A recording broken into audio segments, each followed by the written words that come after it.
Indigo की होशियारी के चलते जब भारत के तमाम एयरपोर्ट, बस अड्डे और रेलवे स्टेशन से बदतर दिखने लगे, जब लाखों लोग परेशान होकर बेबस नजर आने लगे, तो इस घटना ने भारत को डरा दिया। डराया इसलिए नहीं कि फ्लाइट लेट हो गई थी, डराया इसलिए क्योंकि इस एक घटना ने यह बता दिया कि आज भारत के कुछ सेक्टरों में कंपनियां नहीं बल्कि साम्राज्य खड़े हो गए।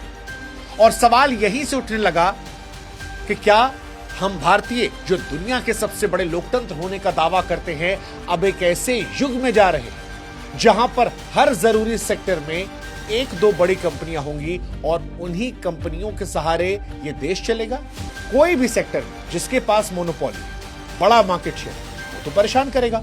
और इसीलिए कई सेक्टर को आज हम समझने की कोशिश करते हैं। शुरुआत टेलीकॉम सेक्टर से करते हैं।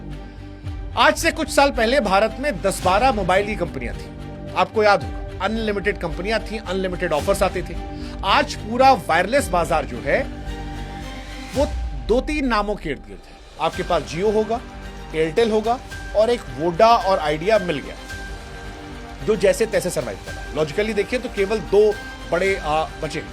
सितंबर 2025 के सरकारी आंकड़ों के मुताबिक जियो के पास 41.24% मार्केट शेयर, एयरटेल के पास 33.53% मार्केट शेयर है।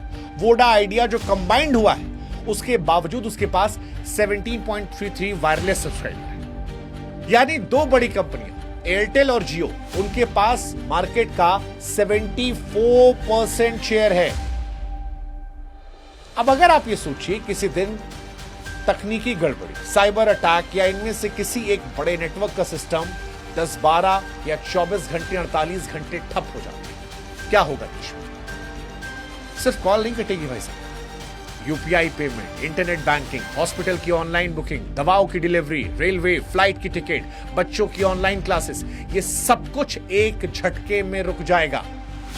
अब इसमें एक अकेली कंपनी अल्ट्राटेक 2025 में भारत में 183 से लेकर 190 मिलियन टन सालाना तक पहुंच चुकी है, जो देश की कुल क्षमता का लगभग 1/4 है और इसे भारत का सबसे बड़ा सीमेंट प्रोड्यूसर बनाती है।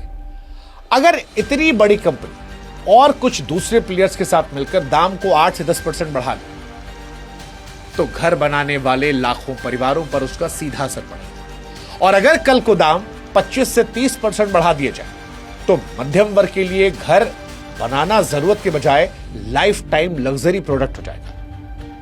ऐसे में सरकार और रेगुलेटर केवल यह कह सकते हैं कि भाई बाजार तय करेगा। लेकिन सवाल यह है कि जब बाजार में असली ताकत मुट्ठी भर कंपनियों के हाथ में,